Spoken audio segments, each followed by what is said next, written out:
SIT report లో తమకు clean chit ఇచ్చేశారని YCP నేతలు ప్రచారం చేస్తోన్న వేళ అసలు ఆ రిపోర్ట్ లో ఏముందో జగన్ కు బాగా అర్థమయ్యే ఆయన భాషలోనే ఒక ఉదాహరణతో వివరంగా చెప్పుకుందాం. ఒక చోట హత్య జరిగింది. పోలీసులు వెళ్లి చూశారు.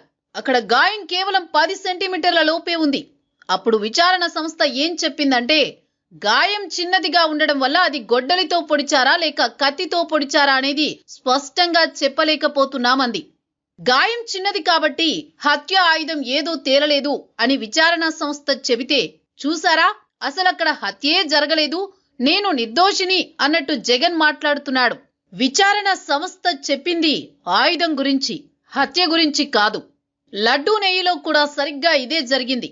జంతు కొవ్వు 10% కంటే తక్కువ ఉంటే మా దగ్గరున్న టెస్టులు దానిని గుర్తించలేవు అని మాత్రమే సిట్ చెప్పింది.